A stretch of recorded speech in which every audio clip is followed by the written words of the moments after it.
നമസ്കാരം. സച്ചിദാനന്ദൻ ഒരു പ്രധാന വിഷയം ഉയർത്തിയിരിക്കുന്നു. അധികാരം കുത്തകയാകുന്തോറും അത് ദുരധികാരമായി മാറാൻ സാധ്യതയുണ്ട്.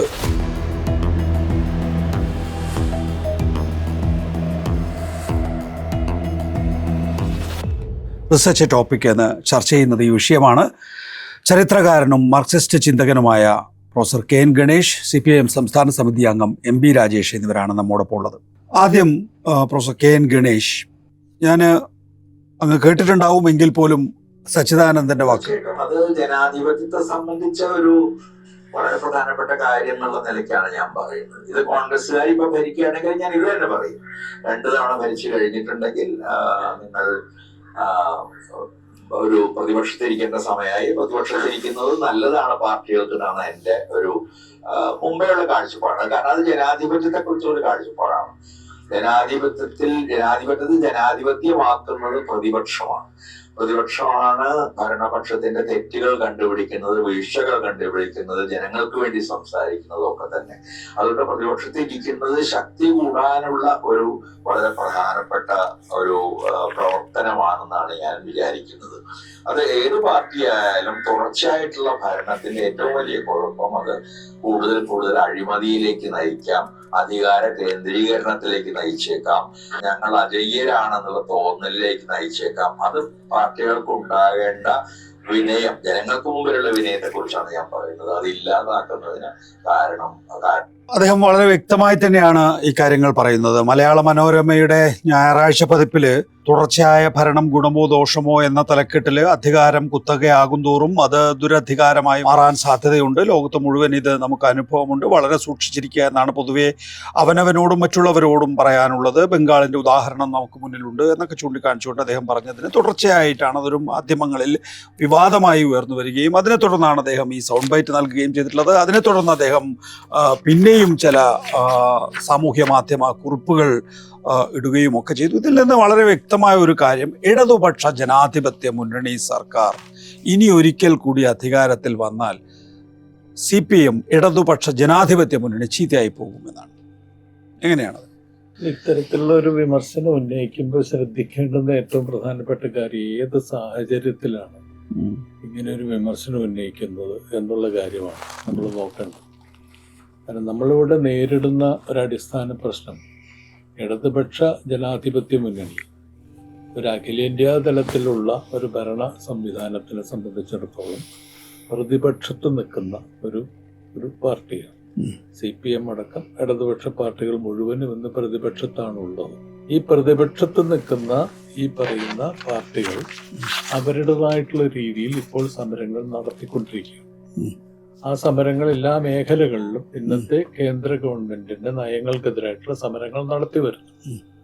ഇത്തരത്തിലുള്ള നയങ്ങൾക്കെതിരായിട്ടുള്ള സമരങ്ങളുടെ തുടർച്ച എന്നുള്ള നിലയിൽ ബദൽ സംവിധാനങ്ങൾ രൂപപ്പെടുത്തുന്നതിന്റെ ഭാഗമായിട്ടാണ് ഇവിടെ ഒരു LDF സർക്കാർ ഇപ്പോൾ ഭരിച്ചുകൊണ്ടിരിക്കുന്നത്.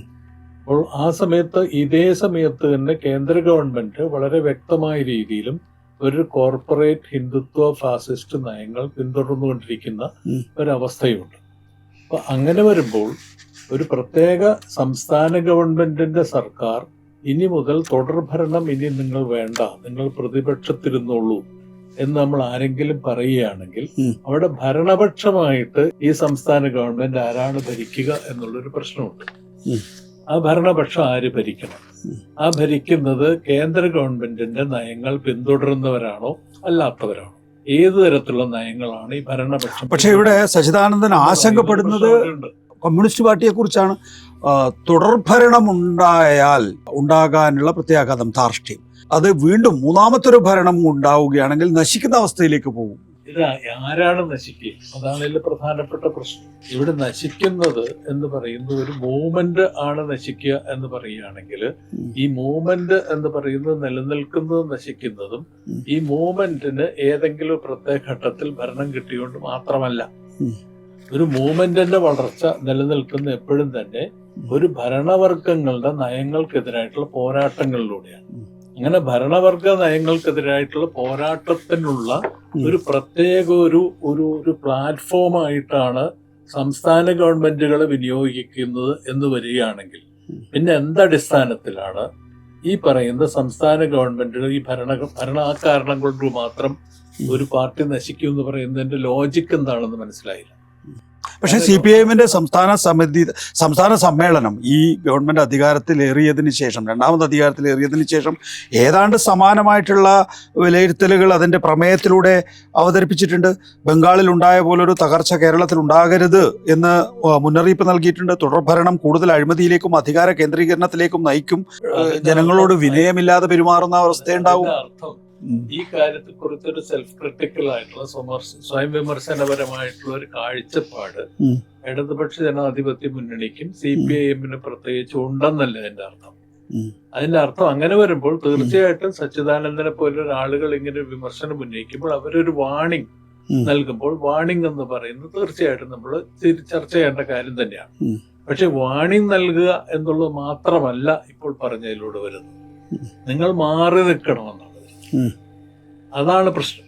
നമ്മൾ വാണി നൽകുക, നിങ്ങൾ തുടർഭരണം നടത്തുകയാണെങ്കിൽ നിങ്ങൾ ഈ പറയുന്ന രീതിയിലുള്ള പ്രശ്നങ്ങൾ ഉണ്ടാകാം എന്നുള്ള അതെന്തുകൊണ്ടാണ് അങ്ങനെ നടത്തുമ്പോൾ ഞാൻ പറയുന്ന ഒരു ബൂർഷ്വാ ഭരണകൂടത്തിന്റെ ഘടനയ്ക്കുള്ളിൽ നിൽക്കുന്ന, ഉദാഹരണത്തിന് ഇടതുപക്ഷ പാർട്ടി ഏത് പാർട്ടിക്കായാലും ഒരു ബൂർഷ്വാ ഭരണകൂടത്തിന്റെ ഘടനയ്ക്കുള്ളിൽ നിൽക്കുന്ന ഒരു സംവിധാനത്തെ സംബന്ധിച്ചിടത്തോളം ആ ബൂർഷ്വാ ഭരണകൂടത്തിൽ ഇൻബിൽട്ട് ആയിട്ടുള്ള കറപ്റ്റ് പ്രാക്ടീസസ് ഉണ്ട്.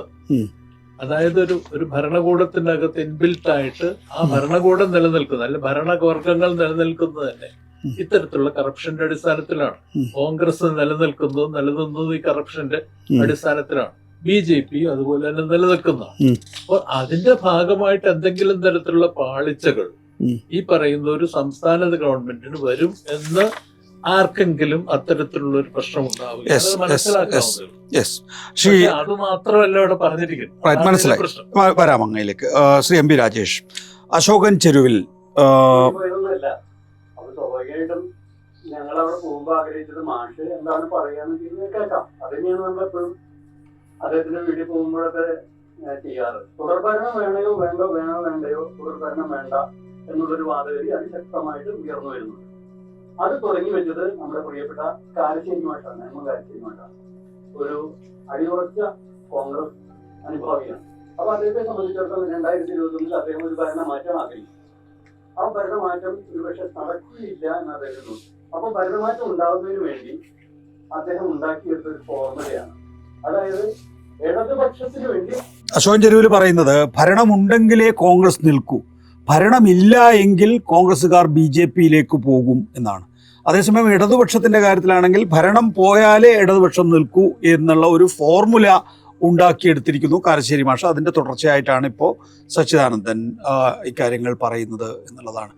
നോക്കൂ, ഇതൊരു നെറേറ്റീവായി ഉൽപ്പാദിപ്പിക്കപ്പെട്ടിരിക്കുന്നു എന്നുള്ളത് തന്നെ ഒരു അതിശയമായി കാണുന്നുണ്ടോ?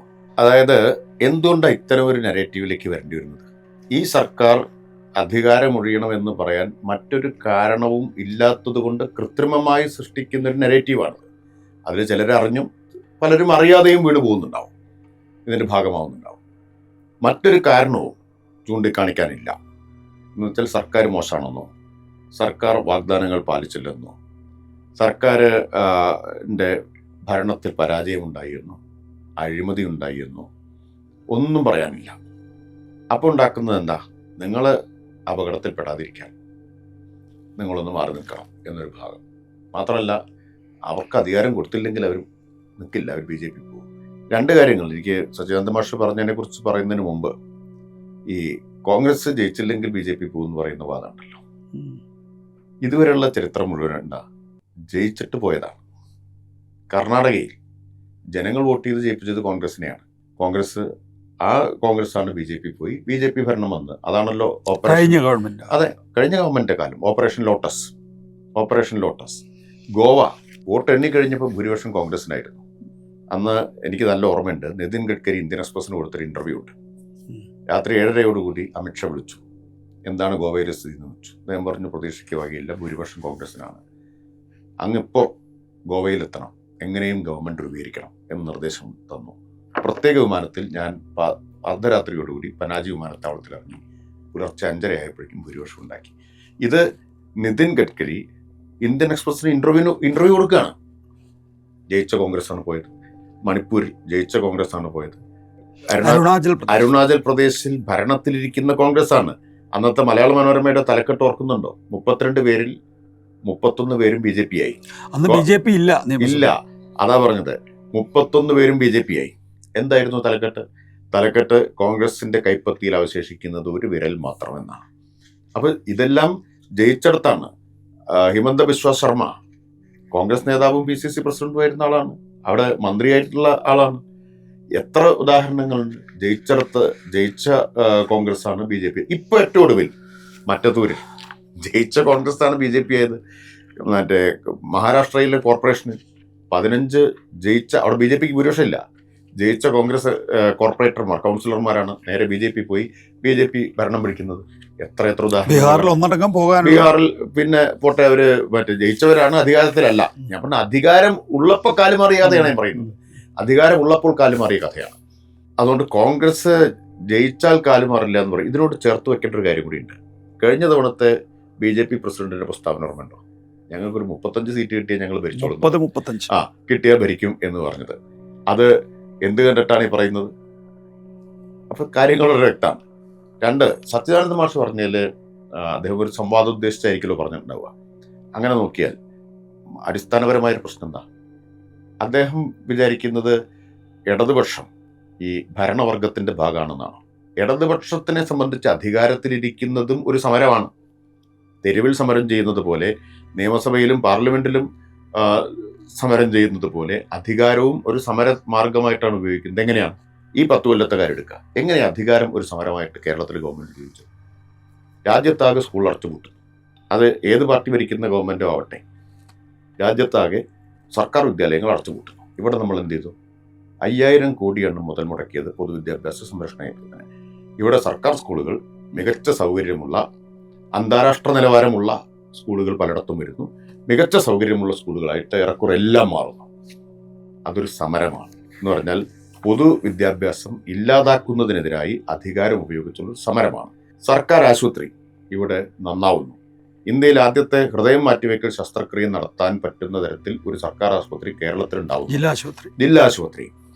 കരൾ മാറ്റിവെക്കൽ ശസ്ത്രക്രിയ നടത്താൻ പറ്റുന്ന ഒരു മെഡിക്കൽ കോളേജ് കേരളത്തിലുണ്ടാവുന്നു.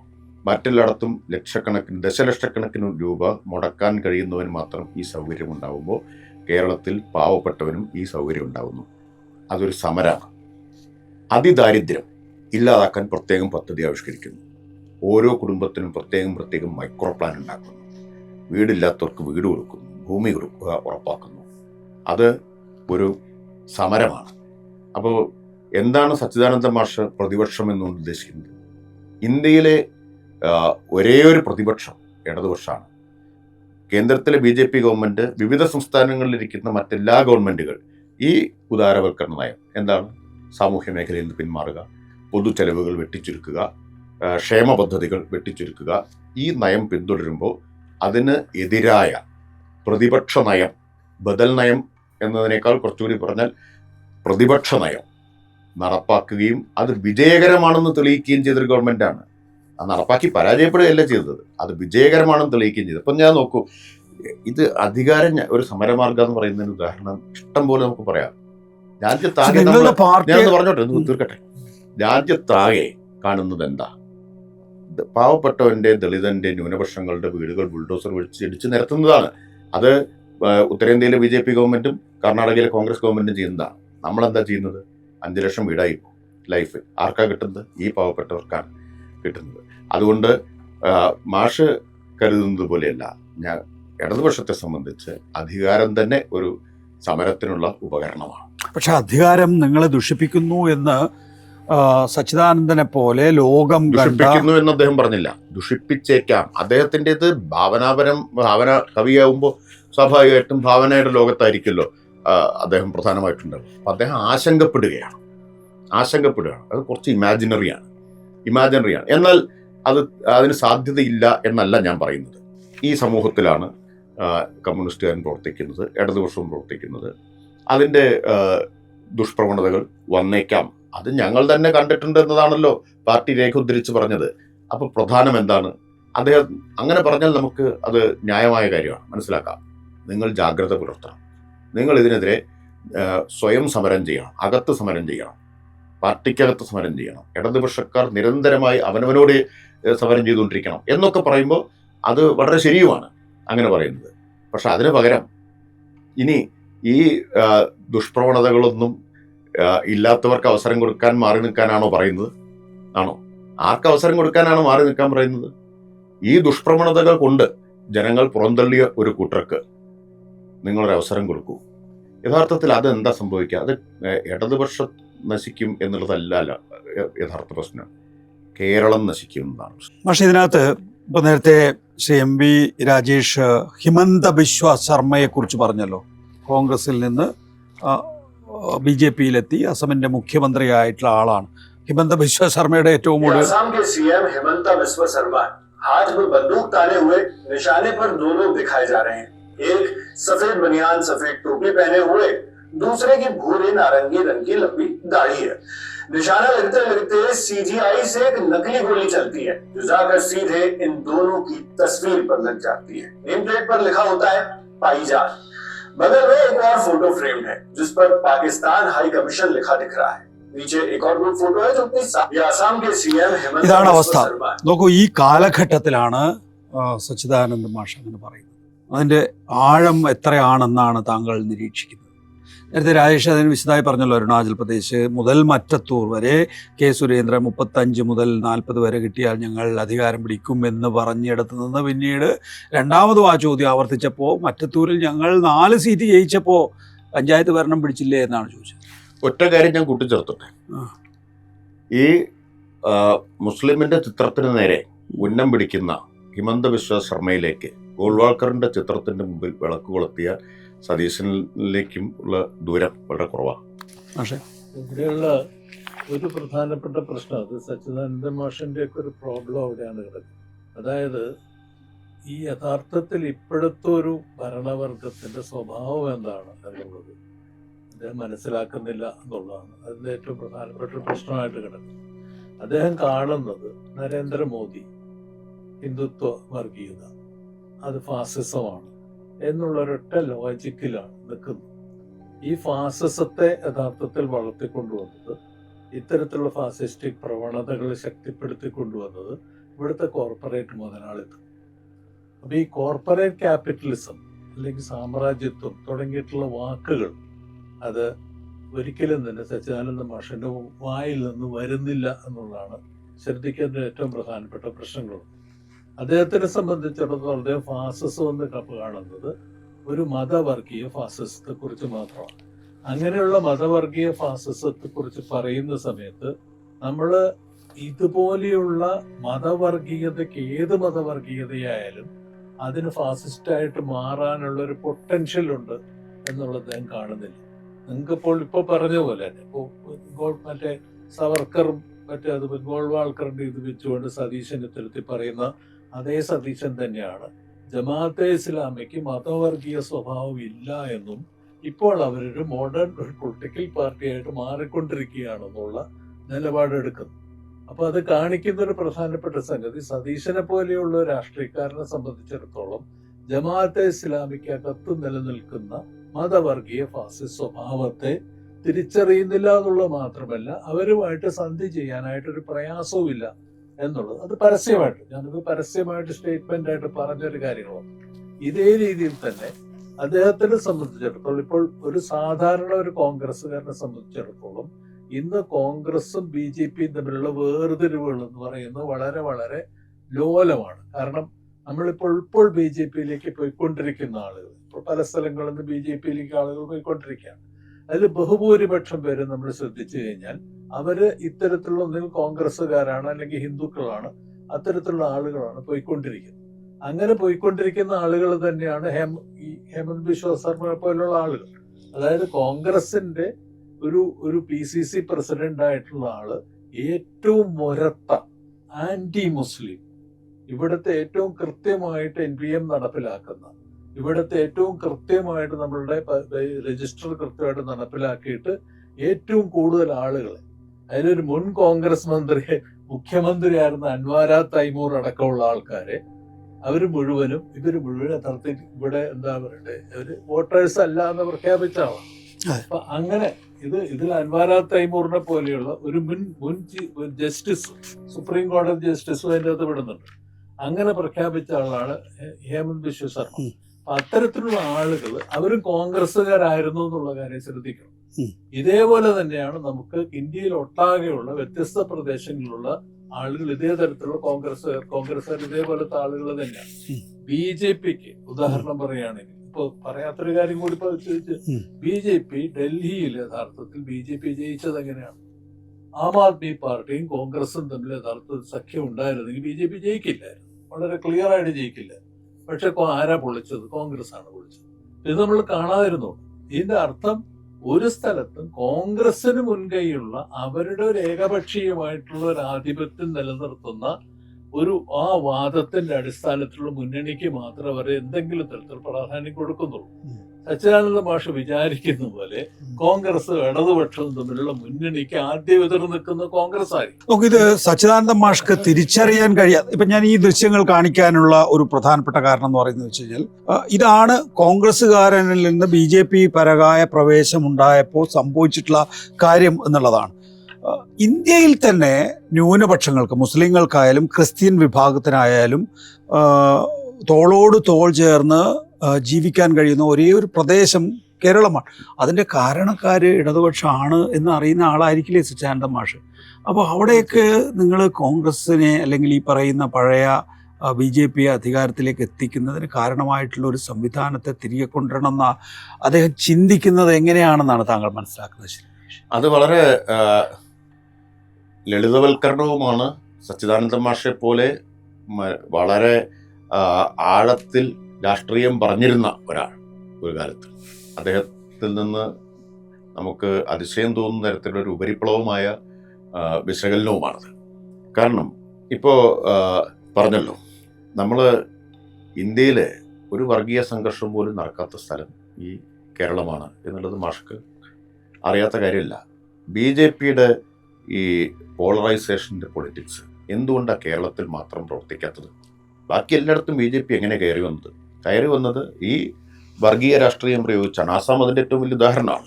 എല്ലായിടത്തും മുസഫർ നഗറിലെ കലാപം ഉണ്ടാക്കിയിട്ടാണ് SP അധികാരത്തിൽ നിന്ന് പുറത്താക്കുന്നത്, പോളറൈസേഷൻ ഉണ്ടാക്കിയിട്ടാണ്. BJPയുടെ രാഷ്ട്രീയം ലളിതമാണ്, സ്ട്രെയിറ്റ് ആണ്. പോളറൈസ് ചെയ്യുക, ഭൂരിപക്ഷത്തിൻ്റെ വോട്ട് വാങ്ങുക. അത് എന്തുകൊണ്ട് കേരളത്തിൽ മാത്രം വിജയിക്കാതെ പോയി? അതും ഈ 10 വർഷം BJP കേന്ദ്രാധികാരത്തിലിരുന്ന 10 വർഷം ആയിട്ട് പോയി. ഒറ്റ കാരണമേ ഉള്ളൂ, ഇടതുപക്ഷം കേരളത്തിൽ അധികാരത്തിലിരുന്നു എന്നതുകൊണ്ട് മാത്രമാണ് അത് കഴിയാതെ പോയത്. അത് മനസ്സിലാക്കാൻ മാഷക്ക് കഴിയാത്തത് എന്തുകൊണ്ടെന്ന് ഞാൻ അത്ഭുതപ്പെടുകയാണ്. വേറൊന്നും, മാഷ് നല്ല ചരിത്രബോധമുള്ള ആളാണല്ലോ. കേരളത്തിൽ വർഗീയ സംഘർഷങ്ങൾ മുഴുവൻ നടന്നിട്ടുള്ളത് എപ്പോഴാണ്? ഏത് നിങ്ങൾ എടുത്തു നോക്കൂ. തലശ്ശേരി കലാപം, അത് കഴിഞ്ഞാൽ സംഭവിച്ചിട്ടുള്ള പൂന്തുറ, വിഴിഞ്ഞം, മട്ടാഞ്ചേരി, ആലപ്പുഴ നബിദിന ഘോഷയാത്രയുടെ വെടിവെപ്പ്, 91 പാലക്കാട്ട് വെടിവെപ്പ്, എല്ലാ സംഘർഷങ്ങളും നടന്നിട്ടുള്ളത് ഏത് കാലത്താണ്? മാറാട്, 2 മാറാട് കലാപങ്ങൾ. എന്തുകൊണ്ടാണ് അങ്ങനെ സംഭവിക്കുന്നത്? ഇടതുപക്ഷം അധികാരത്തിൽ വരുമ്പോൾ വർഗീയ സംഘർഷങ്ങൾ ഇല്ലാതിരിക്കുകയും വലതുപക്ഷം കോൺഗ്രസ് നേതൃത്വത്തിലുള്ള ഗവൺമെന്റ് വരുമ്പോൾ ഇതുണ്ടാവുകയും ചെയ്യുന്നതുകൊണ്ടാണ്. വർഗീയ ശക്തികളോടുള്ള നേരത്തെ പറഞ്ഞ ഒത്തുതീർപ്പാണ്. ഒരേ സമയം ഗോൾവാക്കറുടെ ചിത്രത്തിന്റെ മുമ്പിൽ പോയി വിളക്ക് കൊളുത്താനും അതേ സമയം തന്നെ ജമാഅത്തെ ഇസ്ലാമിക്ക് സർട്ടിഫിക്കറ്റ് കൊടുക്കാനും കഴിയുന്ന ഈ ഒത്തുതീർപ്പുണ്ടല്ലോ, സന്ധി ഉണ്ടല്ലോ, ആ സന്ധിക്ക് നമ്മൾ കൊടുക്കേണ്ടി വന്ന വിലയാണ് ഇത്. അവർക്ക് എങ്ങനെയാണ് മതനിരപേക്ഷമായ നിലപാട് ഉയർത്തിപ്പിടിക്കാൻ പറ്റുക? ഇപ്പോൾ ഇന്ത്യയിലാകെ ആരാണ് ഉറച്ച നിലപാടെടുത്തിട്ടുള്ളത്? സച്ചിദാനന്ദ മാഷക്ക് അറിയാത്താവില്ലല്ലോ. അയോധ്യയിലെ ക്ഷേത്രം നിർമ്മിക്കുമ്പോൾ വെള്ളി ഇഷ്ടിക കൊടുത്തവരാണ് കോൺഗ്രസ്സുകാർ. പ്രിയങ്ക ഗാന്ധി, ഇപ്പോൾ കോൺഗ്രസിൻ്റെ ഏറ്റവും പ്രമുഖ നേതാക്കളിൽ ഒരാളായിട്ടുള്ള പ്രിയങ്ക ഗാന്ധി അതിനെ ദേശീയോദ്ഗ്രഥനത്തിൻ്റെ പ്രതീകം എന്നാണ് വിശേഷിപ്പിച്ചത്. ആ കോൺഗ്രസ്സിന് മതനിരപേക്ഷതയുടെ സംരക്ഷിക്കാനാവും എന്ന് ഒരു കാര്യഗൗരവമുള്ള ആർക്കാണത് വിശ്വസിക്കാൻ പറ്റുക? അപ്പോൾ നിലപാടുകളിൽ തന്നെ പ്രശ്നമുണ്ടെന്ന് ഞാൻ പറഞ്ഞത്, അല്ലാണ്ട് കേവലം ഈ കാലുമാറി എന്നുള്ളതല്ല. അടിസ്ഥാനപരമായി കോൺഗ്രസും BJPയുടെ വർഗീയ രാഷ്ട്രീയം തമ്മിൽ വലിയ വൈരുദ്ധ്യമില്ല. കോൺഗ്രസിൻ്റെ രാഷ്ട്രീയം ഇപ്പോഴല്ല, ചരിത്രപരമായി തന്നെ അങ്ങനെയാണ്. മഹാത്മാഗാന്ധിയെ വെടിവെച്ച് കൊന്ന് 6 മാസം കഴിയുന്നതിന് മുമ്പ് കോൺഗ്രസ് വർക്കിംഗ് കമ്മിറ്റി കൂടിയിട്ട് RSSകാർക്ക് മെമ്പർഷിപ്പ് കൊടുക്കാൻ തീരുമാനിച്ചതാണ്. നെഹ്റുവിൻ്റെ സാന്നിധ്യത്തിലായിരുന്നു കമ്മിറ്റി കൂടിയത്, സർദാർ പട്ടേലിൻ്റെ മുൻകൈയിലാണ്. 6 മാസം കഴിഞ്ഞിട്ടില്ല. നെഹ്റു വിദേശത്തായിരുന്നു. തിരിച്ചു വന്നപ്പോൾ നെഹ്റു ഇടപെട്ടിട്ടാണ് ആ തീരുമാനം റദ്ദാക്കുന്നത്. RSS മേധാവിയായിട്ടുള്ള പട്ടേലും RSS തമ്മിലുള്ള ധാരണ അതായിരുന്നല്ലോ. അതാണ് പ്രത്യക്ഷ രാഷ്ട്രീയത്തിൽ പിൻവലിച്ചില്ലേ, നിരോധനം പിൻവലിച്ചു. RSSന് റിപ്പബ്ലിക് ദിനത്തിൽ പരേഡ് നടത്താൻ സൗകര്യം കൊടുത്ത് ഗാന്ധി വധത്തിന് ശേഷം ഒറ്റപ്പെട്ട് കഴിഞ്ഞ RSSന് മുഖ്യധാരയിലേക്ക് വരാൻ അവസരം കൊടുക്കുകയും മാന്യത ലഭ്യമാക്കി കൊടുക്കുകയും ചെയ്താരാ? അടിയന്തരാവസ്ഥയിൽ ദേവറസിന്റെ RSSന്റെ മേധാവിയുടെ കത്തുണ്ട്. ഇന്ദിരാഗാന്ധിയുടെ സ്വാതന്ത്ര്യദിന പ്രസംഗത്തെ പ്രശംസിച്ചുകൊണ്ടുള്ള കത്തുണ്ട്. ഒന്നല്ല, 2 3 കത്തുണ്ട്. ഇതാണ് കോൺഗ്രസും RSSും അല്ലെങ്കിൽ കോൺഗ്രസും വർഗീയതയും തമ്മിലുള്ള പാരസ്പര്യം എല്ലാ കാലത്തും എന്നത്. പിന്നെ ഇപ്പോൾ ഇന്നേ വരെ കോൺഗ്രസ് എന്താ പറയുക, ഒരു പശ്ചാത്താപം പ്രകടിപ്പിക്കുകയോ അല്ലെങ്കിൽ ഖേദം പ്രകടിപ്പിക്കുകയോ ചെയ്തിട്ടുണ്ടോ? ഡൽഹി വംശഹത്യയെ ന്യായീകരിച്ചിട്ടുള്ളതാണ് കോൺഗ്രസ്. ഇന്ദിരാഗാന്ധിയുടെ മരണത്തിന് ശേഷമുള്ളതാണ് പറഞ്ഞത്. NS മാധവന്റെ കഥയ്ക്ക് തന്നെ നിദാനമായ രാഹുൽ ഗാന്ധി അത് റിഗ്രറ്റ് ചെയ്തിട്ടുണ്ട്. അല്ല, ബാക്കി കോൺഗ്രസ് നേതാക്കൾ ആരും അക്കാര്യത്തിൽ കോൺഗ്രസ് ഔദ്യോഗികമായ ഒരു പാർട്ടി എന്ന നിലയിൽ പറഞ്ഞിട്ടുണ്ട്. അപ്പൊ അതാണ് കോൺഗ്രസ് എന്നുള്ളത് മനസ്സിലാക്കണം. ആ കോൺഗ്രസിനെ എങ്ങനെയാണ് മതനിരപേക്ഷതയുടെ കാര്യത്തിൽ വിശ്വസിക്കുന്നത്? അതുകൊണ്ടാണ് ഞാൻ പറഞ്ഞത്, പ്രധാനമന്ത്രി നരേന്ദ്രമോദി ഏറ്റവും ആവേശകരമായി അവരുടെ അശോക റോഡിലുള്ള ആഫീസിലൊരു തെരഞ്ഞെടുപ്പിന് ശേഷം പ്രസംഗിച്ചിട്ടുള്ളത് ത്രിപുരയ്ക്ക് ശേഷമാണ്. കാരണം പ്രത്യയശാസ്ത്ര വിജയം എന്നാണ് പറഞ്ഞത്. അപ്പൊ ആ പ്രത്യയശാസ്ത്ര വിജയത്തിൽ മോദി പറഞ്ഞത്, നമ്മൾ ഒരുപാട് വലിയ സംസ്ഥാനങ്ങൾ ജയിച്ചു, അതിനേക്കാളെല്ലാം നമുക്ക് ആഹ്ലാദം പകരുന്നത് ത്രിപുരയിലെ വിജയമാണ്. കാരണം തോൽപ്പിച്ചത് കമ്മ്യൂണിസ്റ്റുകാരെയാണ്. ഇതാണ് പ്രത്യയശാസ്ത്ര വിജയം. അതിലൊരു കാര്യം കൂടി സൂചിപ്പിക്കാറുണ്ട്. അതായത് ശ്രദ്ധിക്കാത്ത ഒരു ഹിസ്റ്റോറിക്കൽ ഡീറ്റെയിൽ കൂടിയുണ്ട്. അതായത് നമ്മൾ 1948 കമ്മ്യൂണിസ്റ്റ് പാർട്ടിയെ ബാൻ ചെയ്തു. ആ ബാൻ ചെയ്ത സമയത്ത് ഈ കാലഘട്ടത്തിൽ ജയിലിലായിരുന്ന ഒരാള് ഗോൾവാൾക്കറാണ്. ഗോൾവാൾക്കർ അന്നൊരു കത്തെഴുതി ഗവൺമെന്റ്, അതായത് എന്നെ തുറന്നു വിടണം, കത്തിതാണ്, എന്നെ നിങ്ങൾ തുറന്നു വിടണം, നിങ്ങളെ എന്നെ സഹായിക്കാനും നിങ്ങളെ എനിക്ക് സഹായിക്കാനായിട്ട് പറ്റും. കാരണം നമ്മളുടെ രണ്ടുപേരുടെയും പൊതു എനിമി എന്ന് പറയുന്നത് കമ്മ്യൂണിസ്റ്റ് പാർട്ടിയാണ്. ഈ കമ്മ്യൂണിസ്റ്റ് പാർട്ടിയെ തകർക്കാനായിട്ടും ഇവിടുന്ന് എലിമിനേറ്റ് ചെയ്യാന്ന് പറയുന്നത് ദേശസ്നേഹിയായിട്ടുള്ള ആരുടെയും പ്രധാനപ്പെട്ട ഉത്തരവാദിത്വമാണ്. ആ രീതിയിലുള്ള പൂർണ്ണമായിട്ടുള്ള സഹകരണം നിങ്ങൾക്ക് ഞാൻ നൽകുന്നു, അതുകൊണ്ട് എന്നെ തുറന്നു വിടണം എന്ന് പറയുകയും ഗോൾവാൾക്കർ പുറത്തു വരികയും ചെയ്തു. ഇതുകൂടി നമ്മൾ കാണുന്നുണ്ട്. അതെ, ഒരു ചരിത്രപരമായി ചേർന്ന് നിൽക്കൽ എന്ന് പറയുന്നത് പറയാനുള്ള കാരണം ഇപ്പൊ നടക്കുന്ന പ്രധാനപ്പെട്ട ഒരു വാദഗതി എന്ന് പറഞ്ഞാൽ ഈ ഇടത് ഹിന്ദുത്വം മുതലായിട്ടുള്ള വാദഗതികൾ ഉന്നയിക്കുന്ന സമയത്ത് ഏറ്റവും പ്രധാനപ്പെട്ട കാര്യങ്ങൾ ഒന്നായിട്ട് പറയുന്നത് ഇപ്പോഴും പറഞ്ഞുകൊണ്ടിരിക്കുന്നത് അന്ന് മുതൽ ഇന്ന് വരെ ഇപ്പൊ അടുത്ത കാലത്ത് വന്നിട്ടുള്ള പ്രധാനപ്പെട്ട ചില സംഗതി വരുന്നത് അന്ന് മുതൽ ഇന്ന് വരെ ഹിഡനായിട്ട് അതിപ്പോഴും പരസ്യമായിട്ട് അല്ലാതെയോ പറയുന്ന കാര്യങ്ങളൊന്നാണ്. കമ്മ്യൂണിസ്റ്റ് പാർട്ടിയും BJPയും തമ്മിലുള്ള ഒരു കൊടുക്കൽ വാങ്ങൽ പരിപാടിയുണ്ട് എന്നുള്ള രീതി പറയുന്നു. ഇത് പച്ച നുണയാണ് എന്നുള്ള കാര്യം അതും നമ്മൾ പറഞ്ഞിരിക്കേണ്ട കാര്യമാണ്. ഈ പച്ച നുണ എന്ന് പറയുന്നത് പ്രചരിപ്പിക്കുന്നതിന്റെ ഭാഗമായിട്ടാണ് കോൺഗ്രസ് അവരുടേതായിട്ടുള്ള സഖ്യം എന്ന് വളർത്തിക്കൊണ്ടുവന്നത്. ഇതും കൂടി നമ്മൾ കാണാം. പക്ഷെ നേരത്തെ രാജേഷ് പറഞ്ഞതുപോലെ 48-ൽ കോൺഗ്രസിൽ RSSനെ ചേർക്കാൻ പട്ടേൽ ശ്രമിച്ചു എന്ന് പറയുന്നതിന് ഒപ്പം ചോദിക്കാവുന്ന മറിച്ചുള്ളൊരു ചോദ്യമുണ്ട്. അടിയന്തരാവസ്ഥയ്ക്ക് ശേഷമുള്ള ജനതാ പാർട്ടിയുമായി ഇടതുപക്ഷം യോജിച്ച് നിന്നിരുന്നു. അപ്പോൾ ഗോൾവാൾക്കർ നമ്മുടെ രണ്ടുപേരുടെയും ശത്രു കമ്മ്യൂണിസ്റ്റുകളാണ്, നിങ്ങൾക്കൊപ്പം നിന്ന് കമ്മ്യൂണിസ്റ്റുകളെ ഞങ്ങൾക്ക് എതിർക്കാൻ കഴിയും എന്ന് പറയുന്നത് പോലെ RSSുമായി ചേർന്ന് നിന്നുകൊണ്ട് അല്ലെങ്കിൽ RSS ഉൾക്കൊള്ളുന്ന ജനതാ പാർട്ടിയുമായി ചേർന്നുകൊണ്ട് നിങ്ങൾ കോൺഗ്രസിനെ എതിർത്തിട്ടില്ലേ? ആ ഡിബേറ്റ് എനിക്ക് അല്പം പരിചയമുള്ളൂ. ഞാൻ പറഞ്ഞോളെ, ആ ഡിബേറ്റ് അല്പം പരിചയമുള്ളതുകൊണ്ട് മാത്രം ഞാൻ പറയുന്നു. അതായത് 1974 JP പ്രസ്ഥാനം രൂപം കൊണ്ടുവന്നപ്പോൾ ഈ JP പ്രസ്ഥാനവുമായിട്ട് അന്നത്തെ കമ്മ്യൂണിസ്റ്റ് പാർട്ടി CPIM അന്ന് സഹകരിച്ചില്ല. JP പ്രസ്ഥാനം നടത്തുന്ന ക്യാമ്പയിൻസിന്റെ ശരിയോ തെറ്റോ എന്നുള്ളതല്ലായിരുന്നു പ്രശ്നം. അതിൻ്റെ അകത്ത് RSS JP പ്രസ്ഥാനത്തിന്റെ ഭാഗമായിരുന്നു എന്നുള്ളതായിരുന്നു പ്രശ്നം. കാരണം JP പ്രസ്ഥാനമായിട്ട് സഹകരിക്കുന്ന ഒരു സിറ്റുവേഷൻ RSS ഉള്ളിടത്തോളം കാലം നമുക്കൊരു ജോയിന്റ് ഫ്രണ്ട് എന്ന് പറയുന്നത് JP പ്രസ്ഥാനമായിട്ട് സാധിക്കില്ല എന്നുള്ള നിലപാടാണ് അന്ന് CPM എടുത്ത നിലപാടാണ് പറയുന്നത്. പിന്നെ 1977 അതുകൊണ്ട് നമ്മൾ കാണും ജനതാ പാർട്ടി രൂപം കൊള്ളുന്നു.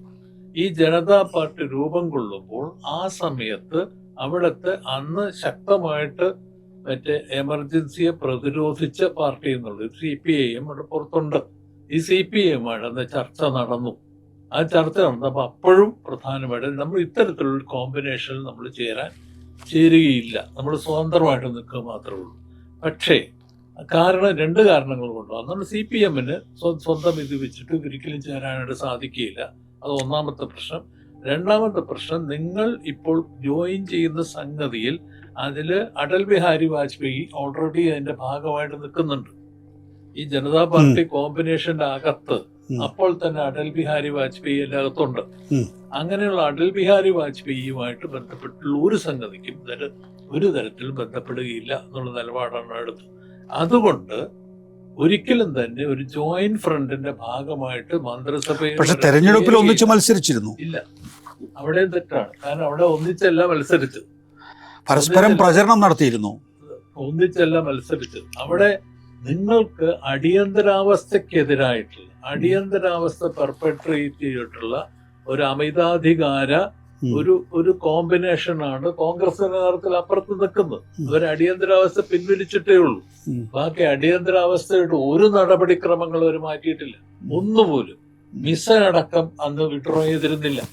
ആ ഒരു സാഹചര്യത്തിൽ അടിയന്തരാവസ്ഥക്കെതിരായിട്ട് പെർപെട്രേറ്റ് ഗവൺമെന്റ് എതിരായിട്ട് ഉള്ള പോരാട്ടത്തിന്റെ ഭാഗമായിട്ട് ഒരു പുതിയൊരു ഓൾട്ടർനേറ്റീവ് ഗവൺമെന്റ് വരികയാണ് അതിനെ പിന്തുണയ്ക്കുന്നത് പ്രഖ്യാപിച്ചു.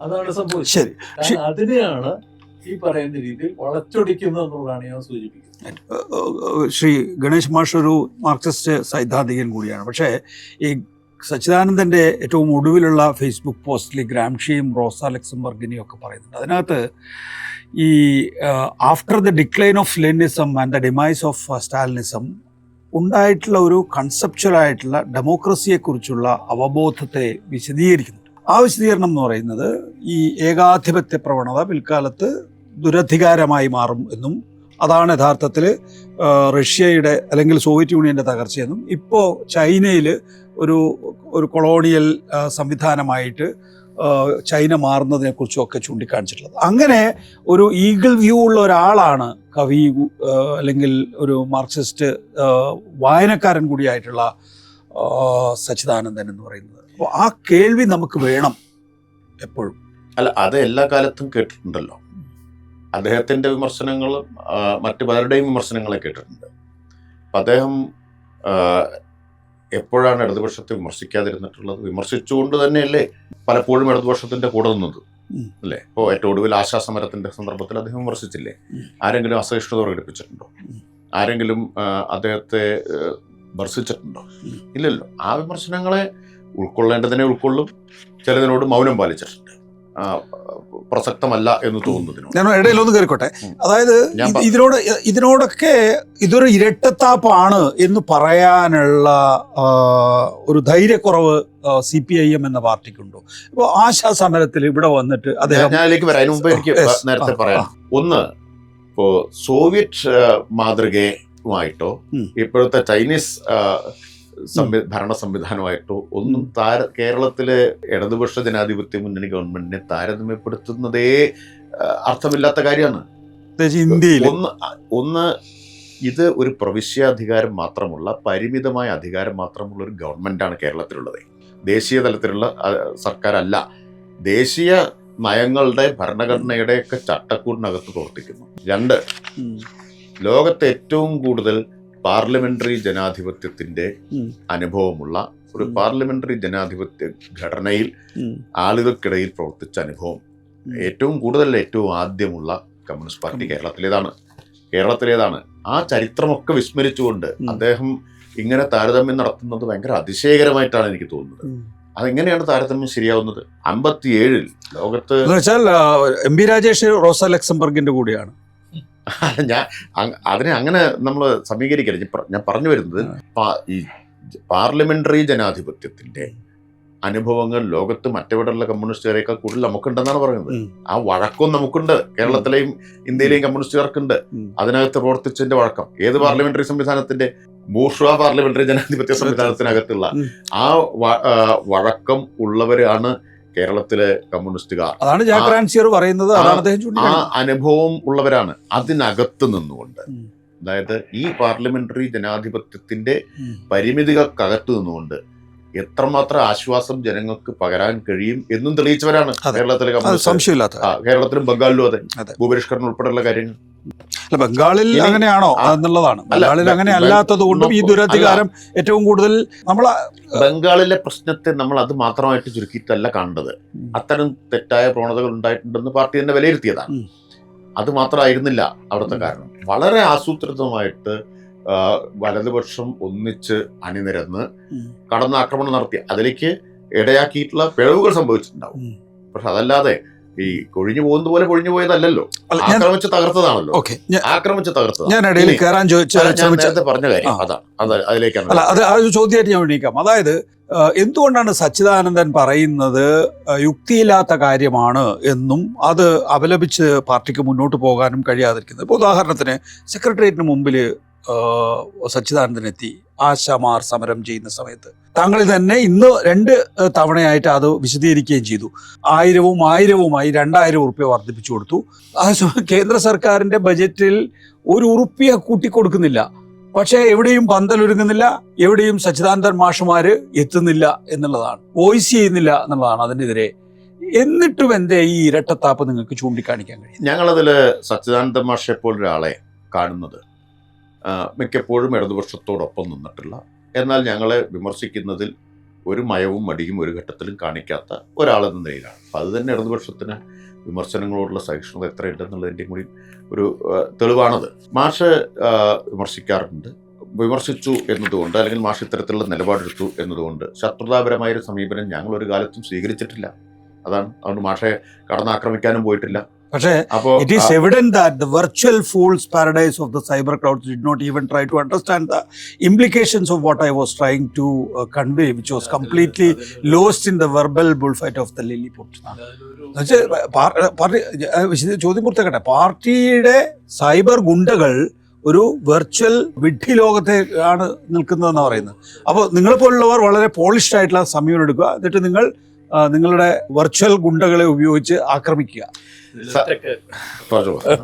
അതായത് ഒറ്റക്കാര്യം ഞാനിവിടെ പറയുന്നത് ഇപ്പൊ പറഞ്ഞ സംഗതിയുടെ, അതായത് പറഞ്ഞത് റോസ ലക്സംബർഗ് തുടങ്ങി വെച്ചൊരു സാധനം, അത് മാത്രം ഒന്ന് അല്പം പറയേണ്ട കാര്യം. കാരണം എന്താ വെച്ചാൽ 2 കാര്യം വളരെ പ്രധാനമാണ്. ഒന്ന്, റോസ ലക്സംബർഗോ ഗ്രാംഷിയോ അടിസ്ഥാനപരമായിട്ട് സെക്കൻഡ് അക്കാലത്ത് ഞാൻ ഉദ്ദേശിക്കുന്നത് 2ാം ഇന്റർനാഷണലിന്റെയും കമ്മ്യൂണിസ്റ്റ് ഇന്റർനാഷണലിന്റെയും ബ്രോഡായിട്ടുള്ള ഒരു കമ്മ്യൂണിസ്റ്റ് ഫ്രെയിംവർക്കിന് പുറത്ത് നിൽക്കുന്ന ആളുകളല്ല, 2 പേരുമല്ല. അവർക്ക് ലെനിന്റെ പൊസിഷനുമായിട്ട് ചില അഭിപ്രായ വ്യത്യാസങ്ങൾ, പ്രത്യേകിച്ച് റോസ ലക്സംബർഗിന് ലെനിന്റെ പൊസിഷനിൽ ചില അഭിപ്രായ വ്യത്യാസങ്ങൾ ഉണ്ടായിരുന്നു എന്നുള്ളൊരു വസ്തുതയാണ്. അത് അക്കാലത്ത് മുഴുവനും പലതരം അങ്ങോട്ടും ഇങ്ങോട്ടുള്ള അഭിപ്രായ വ്യത്യാസങ്ങൾ ഉണ്ടായിരുന്നു. ഈ അഭിപ്രായ വ്യത്യാസങ്ങൾ ടോളറേറ്റ് ചെയ്തുകൊണ്ടും അത് ഇൻകോർപ്പറേറ്റ് ചെയ്തുകൊണ്ടും തന്നെയാണ് അന്നത്തെ മൂവ്മെന്റ് വളർന്നു വന്നിട്ടുള്ളത്. അപ്പൊ നമുക്കിവിടെ സ്റ്റാലിനെയും ലെനിനെയും ഒരു വശത്ത് കാണിക്കുകയും മറുവശത്ത് റോസ ലക്സംബർഗിനെയും ഗ്രാംഷി ഒരുതരം സേവിയേഴ്സ് ആയിട്ട് കാണിക്കുകയും ചെയ്യുന്ന ഒരു വെസ്റ്റേൺ മാർക്സിസ്റ്റ് ഒരു തന്ത്രമുണ്ട്. ആ തന്ത്രം ദൗർഭാഗ്യവശാൽ അത് ഇവിടെ സച്ചിദാനന്ദ മാഷ ആവർത്തിച്ചിരിക്കുന്നുള്ളതാണ്, തെറ്റാണെന്നുള്ളതാണ് ഒന്നാമത്തെ കാര്യം. രണ്ടാമത്തെ സംഗതി, അദ്ദേഹം പറയുന്നത് Gramsci and Rosa Luxemburg becoming increasingly relevant ആണ്. റെലവൻസ് ഉണ്ടെങ്കിൽ അതിന്റെ അർത്ഥം എന്താണെന്ന് വെച്ചാൽ അന്നത്തെ ഡിബേറ്റ്സ് റെലവന്റ് ആണെന്നാണ് അതിന്റെ അർത്ഥം. ലെനിൻ അടക്കമുള്ള ആളുകൾ ഇന്ന് ലെനിൻ വൻതോതിൽ റിവൈവ് ചെയ്തുകൊണ്ടിരിക്കുകയാണ്. ആഗോളതലത്തിൽ ലെനിന്റെ വർക്ക്സ് വൻതോതിൽ റിവൈവ് ചെയ്തുകൊണ്ടിരിക്കുന്ന സമയമാണ്. ഇപ്പൊ ലെനിന്റെ വർക്ക് എന്തുകൊണ്ട് റിവൈവ് ചെയ്യുന്നു എന്നുള്ളത് കൂടി ചോദിക്കേണ്ടതാണ്. അപ്പൊ അങ്ങനെ വരുമ്പോൾ ആ റിവൈവൽ കാണിക്കുന്ന ഒരു സംഗതി അന്നത്തെ ഡിബേറ്റ്സ് വളരെ റെലവന്റ് ആണ്, മാർക്സിസ്റ്റുകളെ സംബന്ധിച്ചുള്ള റെലവന്റ്. എവിടെയാണ് ഈ ലെനിനിസത്തിന്റെ, ലക്സംബർഗും ലെനിനും തമ്മിലുള്ള ഒരു സൈദ്ധാന്തികമായിട്ടുള്ള ഒരു ഏറ്റുമുട്ടലുണ്ടല്ലോ, ആ ലെനിൻ എവിടെയാണ് വീണ്ടും സ്ഥാപിക്കപ്പെടുന്നത്? നമ്മളിപ്പോ ഉദാഹരണത്തിന് ഏറ്റവും ഒടുവിൽ ശ്രീലങ്ക കണ്ടു, അവിടും ഡെമോക്രസിയിൽ നിൽക്കുകയാണ്. He defines his concept of democracy as making the invisible and making heard the unheard. ഇവിടെയാണ് ഇൻവിസിബിൾ മേക്കിംഗ് ഹേർഡ് അൺഹേർഡ് എന്ന് പറയുന്ന സംഗതി. അത് റോസയിൽ നിന്നോ അല്ലെങ്കിൽ ഗ്രാംഷിയിൽ നിന്നോ വരുന്നൊരു സംഗതി അല്ല. അത് യഥാർത്ഥത്തിൽ വരുന്നത് പിന്നീട് അദ്ദേഹം പറയുന്ന യാക്രാങ്സിയുടെ അടുത്തു നിന്നാണ് വരുന്നത്. അവിടെയാണ് ഇതിന്റെ പ്രോബ്ലം മുഴുവൻ വരുന്നത്. കാരണം ജാക്ക് റാൻസിയെ മാർക്സിസ്റ്റ് ആണോ അല്ലയോ എന്നുള്ള ചർച്ചയിലേക്കൊന്നും ഞാൻ അവിടെ പോകുന്നില്ല. ഹേറ്റഡ് ഓഫ് ഡെമോക്രസി എന്ന് പറയുന്ന പുസ്തകം ഞാനും കണ്ടിട്ടുള്ള ഒരു പുസ്തകം ആയതുകൊണ്ട് മാത്രമാണെന്ന് പറയുന്നത്. കാരണം ആ പുസ്തകത്തിൽ സത്യം പറഞ്ഞു കഴിഞ്ഞാൽ ഡെമോക്രസിയുടെ വന്നിട്ടുള്ള പിറ്റ്ഫോൾസിനെ കുറിച്ചാണ് ആ പുസ്തകം. I was referring to his great work, Hatred of Democracy, and how democracy died, co-authored by two major thinkers. Precisely. അതിന്റെ പിറ്റ്ഫോൾസ് ഉണ്ടായി വന്നത് ഡെമോക്രസി എന്തുകൊണ്ട് ഫാസിസമായിട്ട് മാറി, ഡെമോക്രസി അവിടുത്തെ ഡെമോക്രസി എന്തുകൊണ്ട് ഒരു ഇസ്ലാമിഫോബിക് ആയിട്ടുള്ള മൈഗ്രൻസിനെ അറ്റാക്ക് ചെയ്യുന്ന, സ്ത്രീകളെ അടിച്ചമർത്തുന്ന, അതുപോലെ തന്നെ പുറത്തുനിന്ന് വരുന്ന പ്രത്യേകിച്ച് ആഫ്രോ അമേരിക്കൻസ് അടക്കമുള്ള ആളുകളെ റേഷ്യൽ ഡിസ്ക്രിമിനേഷൻ നടത്തി അടിച്ചമർത്തുന്ന ഒരു ഡെമോക്രസി ആയിട്ട് മാറി എന്നുള്ള ചോദ്യം ചോദിക്കണമെങ്കിൽ ആ പുസ്തകത്തിൽ ഒരിടത്തും അതിന്റെ ഉത്തരവാദി ക്യാപിറ്റലിസം ആണെന്ന് പറയുന്നില്ല. നിങ്ങൾ ഒരു പുസ്തകത്തിൽ ക്യാപിറ്റലിസം എന്ന് പറയുന്ന വാക്ക് ഉപയോഗിക്കാതെ ഒരാൾ മാർക്സിസ്റ്റ് ആണെന്ന് പറഞ്ഞാൽ അതെനിക്ക് അംഗീകരിക്കാൻ കഴിയില്ല. ഒന്ന്. രണ്ടാമത്തെ സംഗതി, ഫാസിസവും സ്റ്റാലിനിസവും തമ്മിൽ വേർതിരിക്കുന്നില്ല, രണ്ടും ഒന്നാണ് എന്നുള്ള രീതിയിലാണ് പോകുന്നത്. ഇത് രണ്ടും ഡിഫറെന്റ് കോണ്ടെക്സ്റ്റിൽ ഉണ്ടായി വന്നാണെന്നും ചരിത്രപരമായിട്ട് അതിന് വ്യത്യസ്ത സാഹചര്യങ്ങളിലാണ് ഈ പറയുന്ന രണ്ടും ഉണ്ടായി വരുന്നത് പറയാതെ ഇത് രണ്ടും കൂടി കൂട്ടിക്കുഴച്ച് അതിന്റെ ഭാഗമായിട്ട് സോഷ്യലിസം എന്ന് പറയുന്ന ഓൾട്ടർനേറ്റീവ് തന്നെ ബാധകമല്ല. അപ്പൊ ഗണേഷ് മാഷ് പറയുന്നത് അങ്ങനെയാണെങ്കിൽ സച്ചിദാനന്ദന് ഇന്നത്തെ രാഷ്ട്രീയം മനസ്സിലാകുന്നില്ല. അതാണ് ഞാൻ പറയുന്നത്. ഇവിടുത്തെ നിങ്ങൾക്കൊരു വെസ്റ്റേൺ മാർക്സിസ്റ്റ് പാരഡൈം വെച്ചുകൊണ്ട് അല്ലെങ്കിൽ ഏതെങ്കിലും തരത്തിലുള്ള ഒരു ചിന്തകന്റെ, ഞാൻ പറയുന്നത് നെഗരി ആയിരിക്കാം, ഹാർട്ട് ആയിരിക്കാം, അദ്ദേഹം പലരെയും സിസക് ആയിരിക്കാം, അത്തരത്തിലുള്ള ആൾക്കാരെ കോട്ട് ചെയ്തുകൊണ്ട് നമ്മൾ ഇന്ത്യക്കാര് കേരളത്തിൽ വളർന്നു വന്നിട്ടുള്ള പോട്ടെ ഈസ്റ്റേൺ കൺട്രീസ് വളർന്നു വന്നിട്ടുള്ള പെക്യൂലിയർ സാഹചര്യങ്ങൾ വളർന്നു വന്നൊരു മൂവ്മെന്റിനെ, ആ മൂവ്മെന്റ് വളർന്നു വന്ന സാഹചര്യങ്ങൾ പഠിക്കാതെ എന്തുകൊണ്ട് ചില പ്രത്യേക പൊസിഷൻസിൽ വരുന്നു എന്ന് മനസ്സിലാക്കാൻ കഴിയില്ല. അത് മനസ്സിലാക്കാൻ ശ്രമിക്കുന്നതിന് പകരം നമുക്കിവിടെ ഹേറ്റഡ് ഓഫ് ഡെമോക്രസി ഞാൻ വായിച്ചു അല്ലെങ്കിൽ വേറെ ഏതെങ്കിലും 4-5 പുസ്തകം വായിച്ചു എന്ന് പറഞ്ഞിട്ട് ഉത്തരം പറയാൻ ശ്രമിക്കുക. ദൗർഭാഗ്യവശാൽ നമ്മുടെ ഇന്റലക്ച്വൽസിന് പറ്റുന്ന ഒരു തകരാറ് അതാണെന്നുള്ളതാണ് എന്റെ. എം.പി. രാജേഷ്, ഈ വെർച്വൽ ഫൂൾസ് പാരഡൈസ് നോക്കൂ, സോഷ്യൽ മീഡിയയിൽ വെർച്വൽ പാരഡൈസ് ഇതിൽ നിന്നുണ്ടായി വരും. Whose paradise? Who are the virtual fools? ആ കടുത്ത വാക്ക് ഞാൻ ഉപയോഗിക്കുന്നില്ല. പക്ഷെ ഈ യാഥാർത്ഥ്യങ്ങളിൽ നിന്നകന്ന ഭാവനാലോകത്ത് നിന്നുകൊണ്ട് സാങ്കല്പികമായിട്ടുള്ള ആശങ്കകളാണ് ഉയർത്തുന്നത്. അത് ഇടതുപക്ഷം അധികാരത്തിൽ വീണ്ടും വന്നാൽ എന്നുള്ളത്. ഇടതുപക്ഷം വിമർശനത്തിന് അതീതരല്ല ആണെന്നല്ല ഞാൻ പറയുന്നു, അല്ലെങ്കിൽ ഇടതുപക്ഷത്തിന് മുന്നറിയിപ്പുകൾ നൽകാൻ പാടില്ല എന്നുമല്ല. വിമർശനമോ മുന്നറിയിപ്പോ അല്ല, ഇത് ഒരുതരം ആജ്ഞയാണ്. ഇനി നിങ്ങൾ മാറി നിൽക്കൂ എന്നുള്ളത്. അപ്പം അതിന് കാരണമായിട്ട് പറയുന്നത് അത് ഭാവനാലോകത്ത് ഇരുന്ന് കാണുന്ന സാങ്കല്പിക കാരണങ്ങളുമാണ്. യാഥാർത്ഥ്യവുമായിട്ടതിന് ഇപ്പം നമ്മുടെ മുമ്പിലുള്ള യാഥാർത്ഥ്യമായിട്ട് ബന്ധമില്ല, യാഥാർത്ഥ്യത്തിൽ നിന്ന് അകന്നതാണ്. പിന്നെ സാമൂഹിക മാധ്യമങ്ങളിലെ പ്രചരണം, അതൊരു പക്ഷേ അദ്ദേഹം ഇപ്പോൾ കടുത്ത വിമർശനം നേരിട്ടതുകൊണ്ട് പ്രയോഗിച്ചൊരു കടുത്ത പ്രയോഗമായിരിക്കും എന്നാണ് ഞാൻ വിചാരിക്കുന്നത്. ഞങ്ങൾക്ക് പിന്നെ ഇത് ശീലമായി പോയതുകൊണ്ട് ശീലമായി പോയതുകൊണ്ടല്ലോ. അദ്ദേഹത്തിന്റെ ഒരു ബയോഗ്രഫി എഴുതി വെക്കുന്നുണ്ട്. അദ്ദേഹം പറയുന്നത് എൻ്റെ വർക്കുകൾ ഇവർ വായിച്ചിട്ടുണ്ടാകില്ല എന്ന് പറഞ്ഞുകൊണ്ട്, മാത്രമല്ല ജനങ്ങൾക്കും തൊഴിലാളികൾക്കും വേണ്ടിയിട്ടുള്ള എല്ലാ സ്ട്രഗിളിലും, പ്രധാനപ്പെട്ട എല്ലാ സ്ട്രഗിളുകളിലും അദ്ദേഹം പങ്കാളിയായിരുന്നു. അതുപോലെ തന്നെ അടിയന്തരാവസ്ഥ കാലത്ത് അദ്ദേഹം 2 തവണ ചോദ്യം ചെയ്യലിന് വിധേയരായിരുന്നു. അതുപോലെ തന്നെ ഫാഷിസത്തെക്കുറിച്ച് 1985 മുതൽ അദ്ദേഹം സംസാരിക്കുന്നു. പിന്നീട് taken part in the struggle of peasants and women and minority പറഞ്ഞ ആ വിശദാംശങ്ങൾ നൽകുന്നു. അതേസമയം ഈ പറയുന്ന വെർച്വൽ ഫൂൾസ് പറയുന്നത് എന്താണ്? അദ്ദേഹം പറയുന്ന സോക്കോൾഡ് വെർച്വൽ ഫൂൾസ് പറയുന്നത് എന്താണ്? അവർ പറയുന്നത് എന്താണ്? 96-ൽ കേന്ദ്ര സാഹിത്യ അക്കാദമി സെക്രട്ടറിയായി ദേവഗൌഡ നിയമിച്ചു. പിന്നീട് രാഷ്ട്രീയ മാറ്റം ഉണ്ടാകുമ്പോൾ രാജിവെക്കാറുണ്ട്. പക്ഷേ സച്ചി മാഷ് രാജിവെച്ചില്ല. വാജ്പേയി സർക്കാർ അധികാരത്തിൽ വന്നിട്ടും രാജിവെച്ചില്ല. ഞാൻ ഇതൊന്നും അല്ല ചർച്ച ചെയ്യേണ്ട കാര്യം എന്നാണ് എൻ്റെ അഭിപ്രായം. ഇതിനോടൊന്നും ഞാൻ യോജിക്കുന്നില്ല. ഇങ്ങനെയല്ല അദ്ദേഹം ഉയർത്തിയ പ്രശ്നങ്ങളെ ചർച്ച ചെയ്യണം. അത് ഈ പറഞ്ഞ അദ്ദേഹം പണ്ട് സെക്രട്ടറി ആയിരുന്നു, പിന്നെ സാഹിത്യ അക്കാദമി സെക്രട്ടറി ആയി, അതുകൊണ്ട് അങ്ങനെ അഭിപ്രായം പറയാൻ പാടില്ല. അതേ അല്ല എൻ്റെ വിഷയം, അതേ അല്ല. പ്രശ്നം എന്താണ്? അദ്ദേഹത്തെ പോലെ രാഷ്ട്രീയമായിട്ട് നിലപാടുകൾ ഉണ്ടായിരുന്ന ഒരാൾ, രാഷ്ട്രീയമായ നിലപാട് കവിതയിലും പുസ്തകത്തിലും പ്രഭാഷണത്തിലും എല്ലാം ഉയർത്തിപ്പിടിച്ച ഒരാൾ, അദ്ദേഹത്തിൻ്റെ രാഷ്ട്രീയ വിശകലനം പാളിയിരിക്കുന്നു എന്നുള്ളതാണ് പ്രശ്നം. അതാണ് പ്രശ്നം. ആ രാഷ്ട്രീയം അദ്ദേഹം വളരെ ഉപരിപ്ലവമായി കാണുന്നു നിർഭാഗ്യവശാൽ ഈ ഘട്ടത്തെ എന്നുള്ളതാണ്. അദ്ദേഹത്തിന്റെ തന്നെ പല കൃതികൾ എഴുതിയ വരികളും ഇപ്പോ ഒരുപക്ഷെ അദ്ദേഹത്തെ ചോദ്യം ചെയ്യാൻ ഉപയോഗിക്കാം. അവിടെയാണ് മാഷെ, അതായത് ഞാൻ ഉദ്ദേശിക്കുന്നത് ഈ ജാക്ക് റാൻസിയറിൻ്റെ പിന്നെ വചനങ്ങളാണ് എന്നും ഞാൻ പറയുന്നത് ലക്സംബർഗിൻ്റെയും ലെനിൻ്റെയും സംവാദം സംബന്ധിച്ച കോണ്ടെക്സ്റ്റിലാണ് എന്നും അവിടെ ഈ ഫൂൾസ് പാരഡൈസിലുള്ളവർക്ക് മനസ്സിലാകുന്നില്ല എന്ന് പറയുകയും, എന്നാൽ അദ്ദേഹം മൈക്ക് നീട്ടുമ്പോൾ പറയുന്നത് എന്താണ്, കോൺഗ്രസ് ആണ് അധികാരത്തിൽ ഇപ്പോൾ ഇരിക്കുന്നതെങ്കിൽ പോലും ഞാൻ ഇതേപോലെ തന്നെ പറയും, 2 വട്ടം അധികാരത്തിലിരുന്ന് 3ാമത് അധികാരത്തിൽ വരികയാണെങ്കിൽ അവർ വരരുത് എന്ന് പറയും. ഇതിനകത്തൊരു ഒരു കൃത്യതയുണ്ടോ? ഒരു ഡെമോക്രാറ്റിക് പ്രോസസ്സിനെ കുറിച്ചുള്ള വളരെ മെക്കാനിക്കൽ ആയിട്ടുള്ള ഒരു നിലപാടാണ് ഈ പറഞ്ഞത്. കാരണം എന്താ വെച്ചാൽ നിങ്ങൾ 5 വർഷം ഭരിക്കുന്നു. 5 വർഷം ഭരിക്കുമ്പോൾ നിങ്ങൾ എന്തെങ്കിലും തരത്തിലുള്ള ഒരു പുഴുക്കുത്തുണ്ടാവും, നിങ്ങൾ ബ്യൂറോക്രാറ്റിക് ആവും, നിങ്ങളൊരു ഒപ്രസീവ് ഇൻസ്ട്രുമെന്റ് ആവും. 5 വർഷം കൂടി ഭരിച്ചു കഴിഞ്ഞാൽ ഈ ബ്യൂറോക്രാറ്റിക്കും ഒപ്രസീവ് ആയിട്ടുള്ള സംഗതി കുറച്ചുകൂടി കൂടും. ഇനി ഒരു 5 വർഷം എന്ന് പറയുന്നത് വളരെ യാന്ത്രികമായിട്ടുള്ള ഒരു നിലപാട് മാത്രമാണ്. ഒരു ഗൗരവമുള്ള ഒരു ഡെമോക്രാറ്റിക് പ്രോസസ്സ് കൃത്യം അങ്ങനെയാണെങ്കിൽ നമ്മൾക്ക് ഇവിടെ നിങ്ങൾക്ക് ഒരു സിറ്റുവേഷനുള്ള ലോകത്തിലുള്ള രാഷ്ട്രങ്ങൾ, ഞാൻ പറയുന്ന ഇൻഡിവിജ്വൽസിനെ മാറ്റി നിർത്തി കഴിഞ്ഞാൽ ലോകത്തിലുള്ള രാഷ്ട്രങ്ങളിലെല്ലാം തന്നെ 10, 20, 30, 40 വർഷം ഒരേ ആളുകൾ തന്നെ, ഞാൻ പറയും ആളുകൾ മാറുന്നുണ്ടാവും, പക്ഷെ പൊളിറ്റിക്കൽ പാർട്ടീസ് ഒന്ന് തന്നെയാണല്ലോ കണ്ടിന്യൂ ചെയ്യുന്നത്. പല സ്ഥലങ്ങളിൽ യഥാർത്ഥത്തിൽ ഈ പറയുന്ന മറ്റു രാജ്യങ്ങളിൽ ഈ പറയുന്ന പൊളിറ്റിക്കൽ പാർട്ടീസിൽ യാതൊരു ബേസിക് ഒരു ക്ലാസ് വൈസായിട്ട് ഒരു വ്യത്യാസം, ഡെമോക്രാറ്റിക് പാർട്ടിയും മറ്റേ റിപ്പബ്ലിക്കൻ പാർട്ടിയും തമ്മിൽ എന്ത് വ്യത്യാസമാണ് ഈ 2 പാർട്ടികൾ തമ്മിലുള്ള?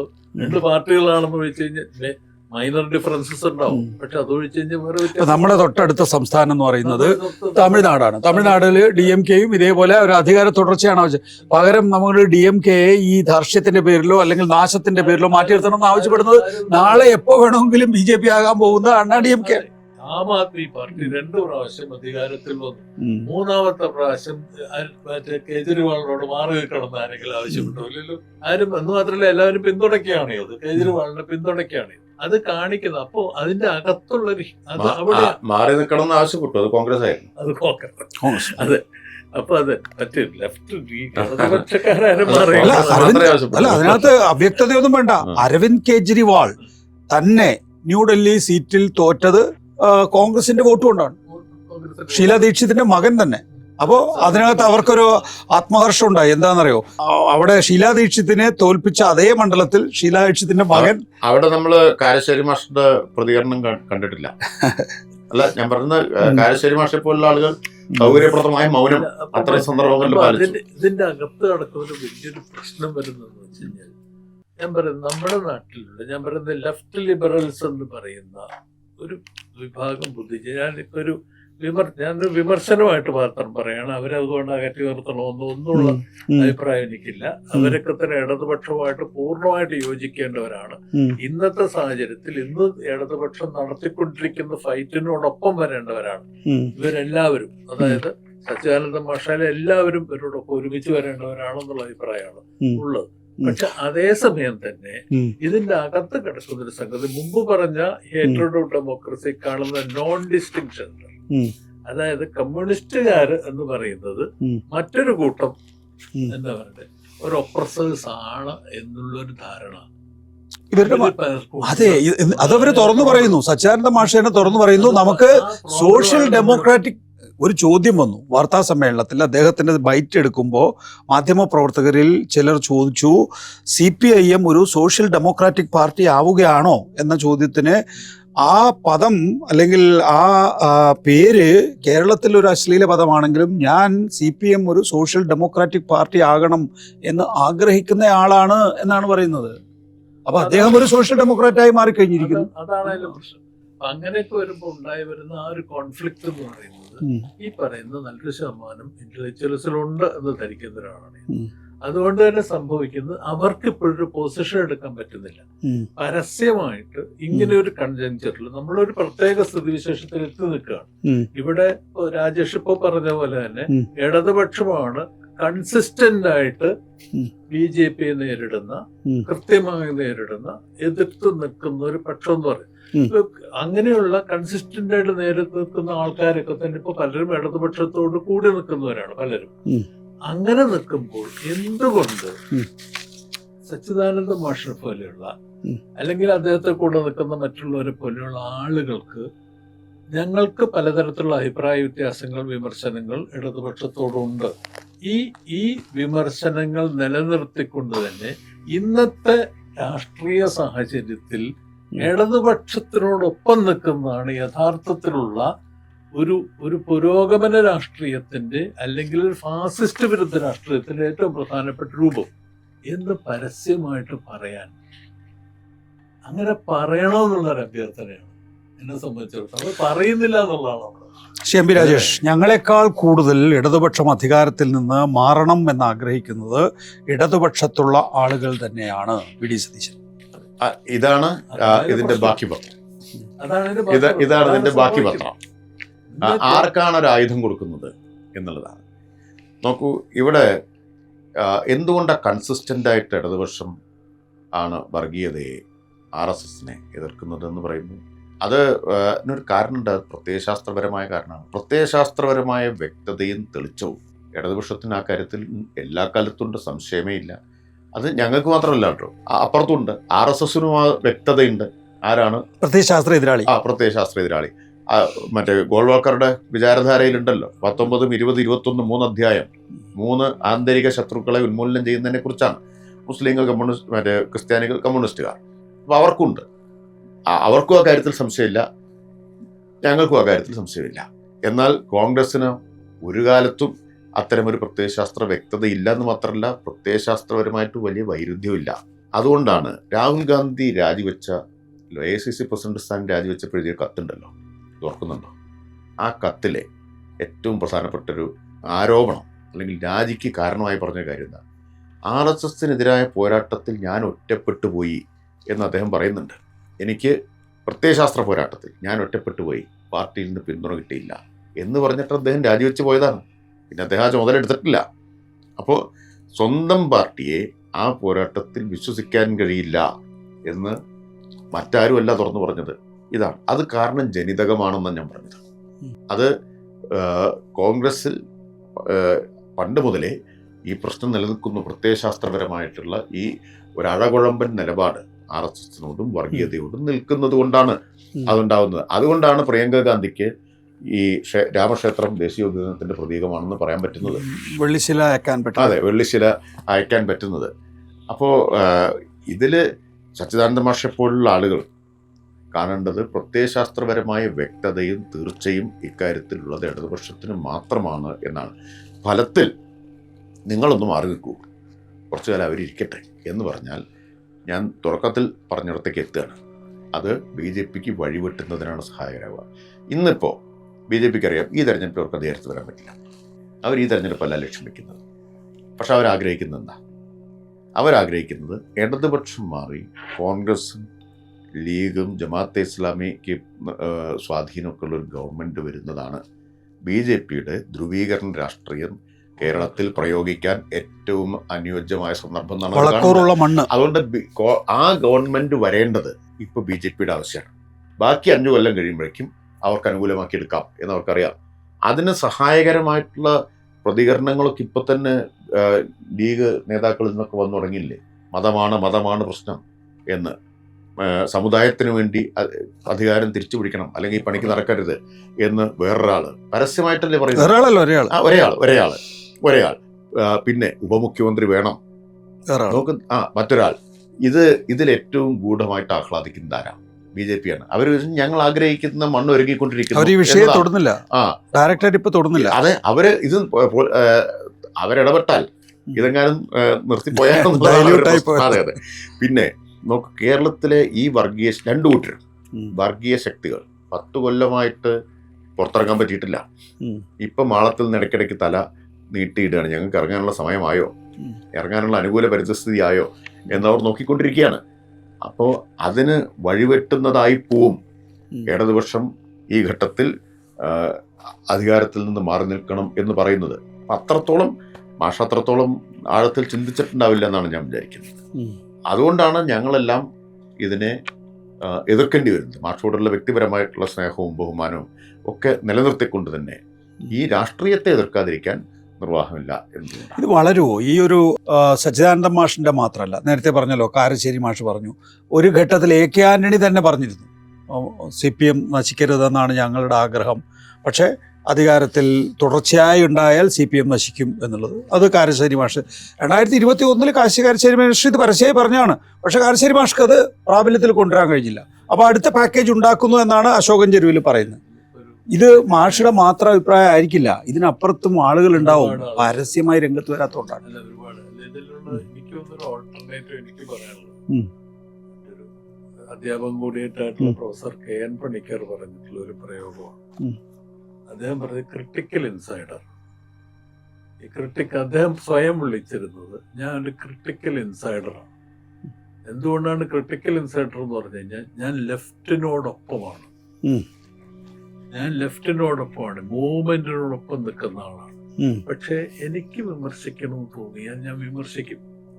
ആ വിമർശിക്കാനുള്ള അവകാശം എനിക്കുണ്ട്.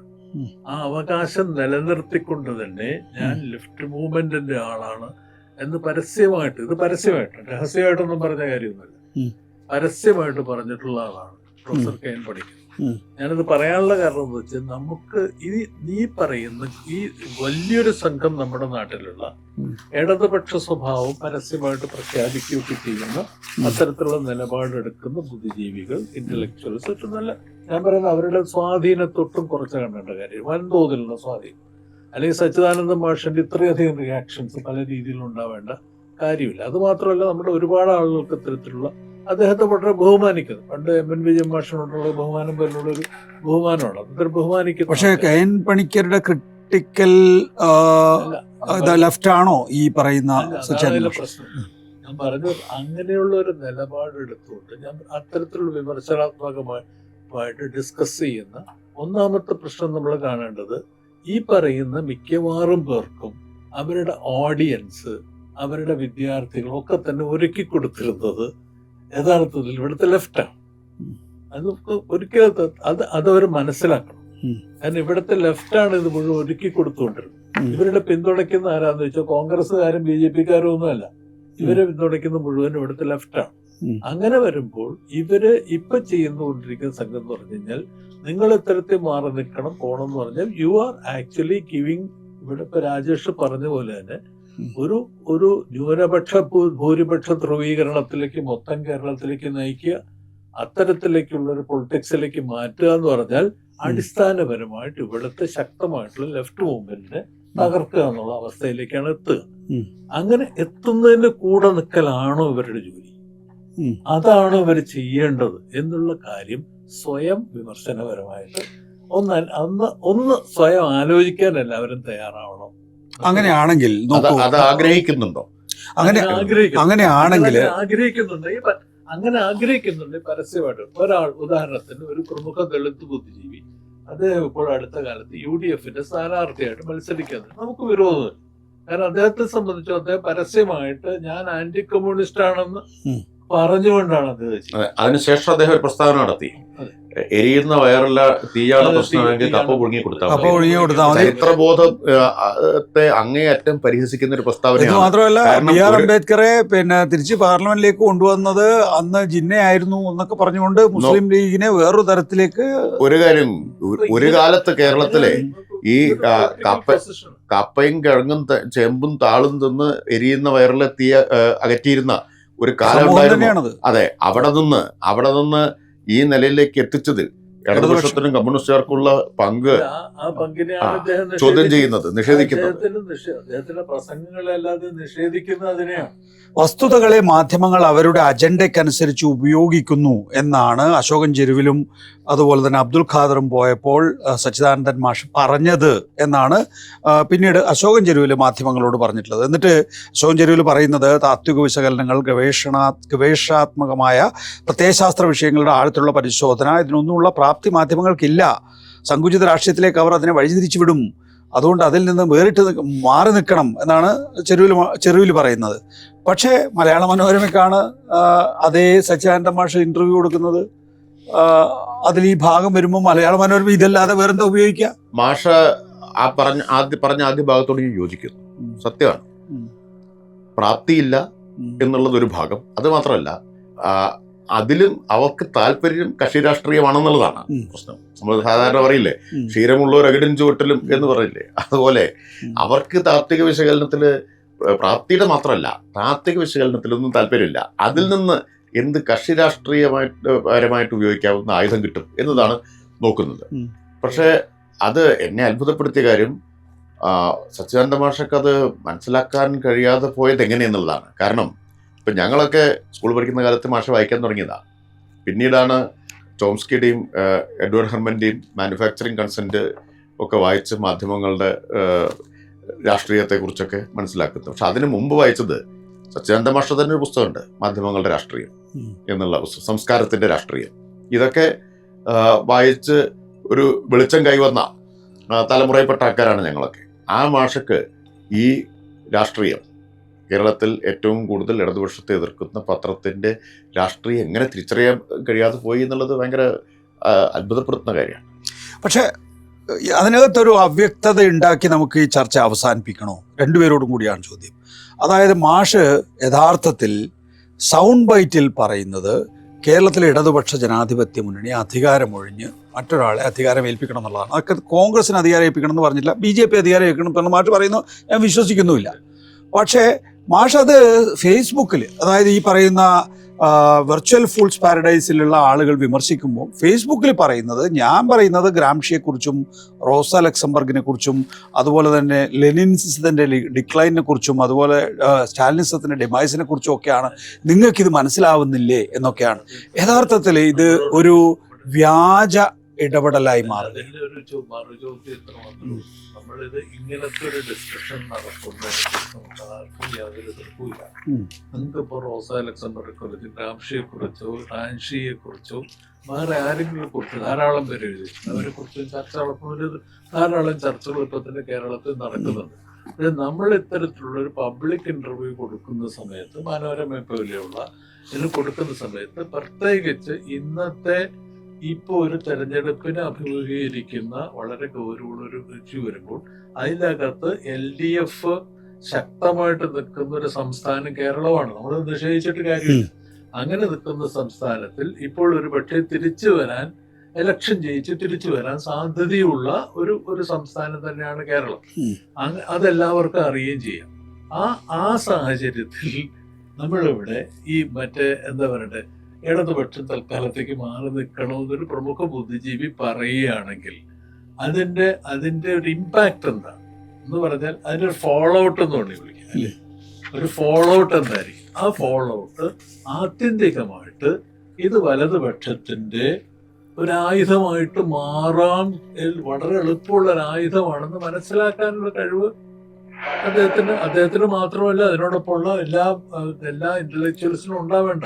നമ്മളിവിടെ അതാണ് ഇവിടെ ഒരു ഭാവനാസൃഷ്ടമായ ലോകത്തിലെല്ലാം നമ്മൾ ജീവിക്കും. ശ്രീ എം പി രാജേഷ്, അതിനകത്ത് ഒരു പ്രാക്ടിക്കൽ ആയിട്ടുള്ള ആക്ച്വൽ പൊളിറ്റിക്കിന്റെ ഒരു സ്ഥലത്താണ് ജീവിക്കുന്നത്. അങ്ങനെ അത് വേറെ രീതിയിൽ ഉപയോഗിക്കും.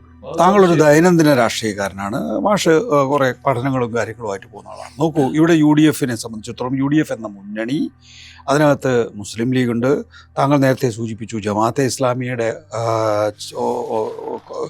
മുസ്ലിം ലീഗിനോടും UDF-നോടുമുള്ള കൂട്ടുചേരൽ, കേരളത്തിലെ മഹാഭൂരിപക്ഷം മാധ്യമങ്ങളും UDF-നോടൊപ്പമാണെന്നുള്ള കാര്യത്തിൽ താങ്കൾക്കും സംശയം ഉണ്ടാവും എന്ന് തോന്നുന്നില്ല. അതിനോടൊപ്പമാണ് മലയാള മനോരമ എന്ന ഏറ്റവും വലിയ പത്രം, അവരുടെ എല്ലാ പ്രസിദ്ധീകരണങ്ങളും, പിന്നീട് മറ്റു മാധ്യമങ്ങളും.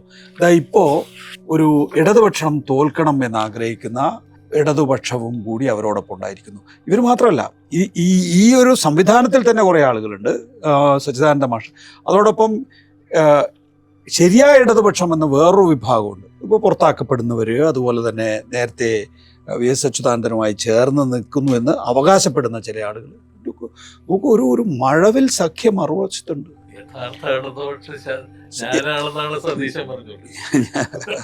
സതീശനും അവകാശപ്പെടുന്നത് അല്ല, അതും പ്രധാനപ്പെട്ട പോയിന്റാണ്. സതീശനും അവകാശപ്പെടുന്നത് ഞങ്ങളാണ് ഇടതുപക്ഷം, ഞങ്ങളാണ് യഥാർത്ഥ ഇടതുപക്ഷം എന്നാണ്. നെഹ്റുവിയൻ ഇടതുപക്ഷം. നെഹ്റുവിനെ കോൺഗ്രസ് 991 തള്ളി കളഞ്ഞു. നെഹ്റുവിനെ തള്ളിയിട്ടാണ് മൻമോഹൻ സിംഗിന്റെ ബജറ്റ് 92 ഉണ്ടാവുന്നത്, ഉദാരവൽക്കരണം. അതിനുശേഷം പിന്നെ നെഹ്റുവിയൻ നയങ്ങൾക്ക് വേണ്ടി വാദിച്ച ഒരാളേ ഉള്ളൂ, AICC സമ്മേളനത്തിലെങ്കിലും വാദിച്ച ഒരാൾ, അത് വയലാർ രവിയാണ്. പിന്നെ അതെ, നെഹ്റുവിനെ കുറിച്ച് ഇവർ ആരും ഉച്ചരിച്ചിട്ടില്ല. അപ്പോൾ ഇപ്പോൾ അവസരവാദത്തിന്റെ പല രൂപങ്ങളിലൊന്നാണ് നെഹ്റുവിയൻ ഇടതുപക്ഷമാണ് എന്ന് പറയുന്നത്. നെഹ്റുവിന്റെ ഏറ്റവും വലിയ കോൺട്രിബ്യൂഷൻ എന്തായിരുന്നു? മറ്റേ സോവിയറ്റ് മാതൃകയിലുള്ള പഞ്ചവത്സര പദ്ധതി, പ്ലാനിങ്, പൊതുമേഖല, അതിനെയൊക്കെ കൈയൊഴിഞ്ഞവരാണ് കോൺഗ്രസ്. പൊതുമേഖല ഡിസ്ഇൻവെസ്റ്റ്മെന്റ് ഒക്കെ ഔദ്യോഗികമായിട്ട് പൊതുമേഖല ഞാൻ പറഞ്ഞത് അതാ, ഞാൻ അവസരവാദമാണ് പറഞ്ഞത്. വി ഡി സതീശൻ പറയുന്ന അവസരവാദം. പിന്നെ അദ്ദേഹത്തിൽ നിന്ന് അത് പ്രതീക്ഷിക്കുന്നതിൽ ഒരത്ഭുതമില്ല. കാരണം ഒരു കൈ കൊണ്ട് വിളക്ക് കൊടുക്കുക, മറ്റേ കൈ കൊണ്ട് കോൺട്രാക്ട് സർട്ടിഫിക്കറ്റ് ജമാഅത്തെ ഇസ്ലാമിക്ക് കൊടുക്കുക, ഇതാണല്ലോ അദ്ദേഹം ചെയ്യുന്നത്. അപ്പം അദ്ദേഹത്തിന് അങ്ങനെ എന്തും പറയാം. അതവിടെ ഇരിക്കട്ടെ, അതിനെ ഗൗരവത്തിലെടുക്കേണ്ട കാര്യമില്ല. പിന്നെ ഈ മഴവിൽ സഖ്യത്തിൻ്റെ കാര്യം, അതാണ് ഏറ്റവും പ്രധാനം. നേരത്തെ ബംഗാളിൻ്റെ കാര്യം പറഞ്ഞില്ലേ, ബംഗാളിൽ എങ്ങനെയാണ് ഉണ്ടായത്? ഈ മഴവിൽ സഖ്യമാണ് ഈ പ്രവർത്തനം നടത്തിയത്. മമതയെ ദുർഗ എന്നാണ് അന്ന് RSS വിളിച്ചത്. RSS ദുർഗ എന്ന് മമതയെ വിളിച്ചു. മമതയുടെ ഏറ്റവും വലിയ ചാവേറുകൾ ആരായിരുന്നു? SUCI മാത്രമല്ല, മാവോയിസ്റ്റുകൾ. പിന്നെ ജമാഅത്തെ ഇസ്ലാമിക്ക് വലിയ പങ്ക് അതിലുണ്ടായിരുന്നു. നന്ദിഗ്രാം ഉൾപ്പെടെയുള്ള സംഭവങ്ങളിൽ ജമാഅത്തെ ഇസ്ലാമിക്ക് വലിയ പങ്കുണ്ടായിരുന്നു. അപ്പോൾ മമത, SUCI, പിന്നെ അതിനേക്കാൾ തീവ്ര ഇടതുപക്ഷമായിട്ടുള്ള മാവോയിസ്റ്റുകൾ, പിന്നെ ജമാഅത്തെ ഇസ്ലാമി, RSS, ഇവർ ഒരുമിച്ചാണ് അന്ന് നിന്നത്. എന്തായിരുന്നു ഇവരെ ഒരുമിപ്പിച്ച് ഒറ്റ പൊതു ഘടകമേ ഉണ്ടായിരുന്നുള്ളൂ, ഇടതുപക്ഷത്തെ അവസാനിപ്പിക്കുക എന്നുള്ളത്. ഇപ്പോ നേരത്തെ പറഞ്ഞില്ലേ, മോദി ത്രിപുരയിൽ ജയിച്ചപ്പോൾ പറഞ്ഞു, കഴിഞ്ഞ ദിവസം അമിത്ഷാ പറഞ്ഞില്ലേ, ഇടതുപക്ഷ പ്രത്യയശാസ്ത്രത്തിൽ നിന്ന് രാജ്യത്തെ മോചിപ്പിക്കാൻ ഇനി കേരളം കൂടിയുള്ളൂ കേരളം കൂടിയേ ബാക്കിയുള്ളൂ എന്ന് പറഞ്ഞാൽ കേരളത്തിൽ BJP പ്രതീക്ഷിക്കുന്നില്ലല്ലോ ഈ തെരഞ്ഞെടുപ്പ് ഒരു അധികാരത്തിൽ വരുന്നില്ല. കോൺഗ്രസ് അധികാരത്തിൽ വന്നാൽ തന്നെ അവർ വിജയിച്ചു എന്നാണ് അവർ കണക്കാക്കുന്നത്. പിന്നെ കേരളത്തിലേക്ക് 5 വർഷത്തെ ദൂരമേ ഉള്ളൂ എന്ന് BJPക്ക് അറിയാം. അതുകൊണ്ടാണ് അതെ, അമിത്ഷാ എന്താ പറഞ്ഞത്, ഇപ്രാവശ്യം മറ്റേ BJP ജയിക്കണമെന്നോ ജയിക്കുന്നോ അല്ല, ഒറ്റ അജണ്ടയുള്ളൂ, ഇടതുപക്ഷത്തെ കേരളത്തിൽ നിന്ന് കൂടി തുറച്ചു നീക്കിയാൽ രാജ്യത്ത് മുക്ത ഭാരതം, അതെ, തുറച്ചു നീക്കാം എന്നാണ്. ഇവിടെ ബഹുമാനരായിട്ടുള്ള സച്ചിദാനന്ദ മാഷെ പോലുള്ള ആളുകൾ ചിന്തിക്കേണ്ടിയിരുന്ന ഒരു കാര്യം, ഇടതുപക്ഷം കേരളത്തിൽ വീണ്ടും ജയിക്കേണ്ടത് കേരളത്തിൻ്റെ മാത്രം ആവശ്യമല്ല, ഇന്ത്യയുടെ കൂടി ആവശ്യമാണ്. പൊതുപണിമുറക്ക് ഈ പറഞ്ഞ തൊഴിലാളികൾക്കെതിരായ ചൂഷണത്തിനെതിരെ, ലേബർ കോഡിനെതിരെ ഒക്കെ നടക്കുന്ന ഒരു വലിയ റെസിസ്റ്റൻസാണ്. എന്താണ് കേരളത്തിൽ INTUC ചെയ്യുന്നത്? അല്ല, അവരുടെ ഇഷ്ടത്തിനല്ല, കോൺഗ്രസിൻ്റെ വിലക്ക് കാരണം അവർ പങ്കെടുക്കുന്നില്ല. ഇന്ത്യയിൽ ബാക്കി എല്ലായിടത്തും INTUC ഉൾപ്പെടെ ഇതിൻ്റെ ഭാഗമാണ്. വിട്ടുനിൽക്കുന്നത് BMS മാത്രമേ ഉള്ളൂ. കേരളത്തിലോ BMSഉം INTUCയും ഒരുമിച്ച് വിട്ടുനിൽക്കുന്നു.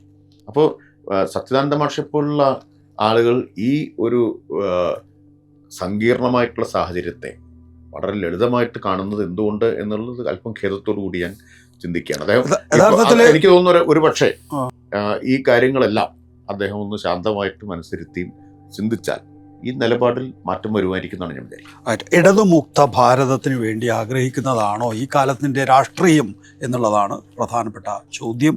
സച്ചിദാനന്ദൻ മാസ്റ്റർ ഒന്ന് മനസ്സിരുത്തി ആലോചിച്ചാൽ ഈ കാര്യങ്ങൾ ബോധ്യമാകുമെന്നാണ് MP രാജേഷ് അവകാശപ്പെടുന്നത്. KN ഗണേഷ്, ചരിത്രകാരൻ, മാർക്സിസ്റ്റ് ചിന്തകൻ, ഒപ്പം തന്നെ MP രാജേഷ് CPIM സംസ്ഥാന സമിതി അംഗം. വളരെ നന്ദി റിസർച്ച് ടോപ്പിക്കിൽ പങ്കെടുത്തതിന്. വീണ്ടും മറ്റൊരു വിഷയവുമായി അടുത്ത ദിവസം.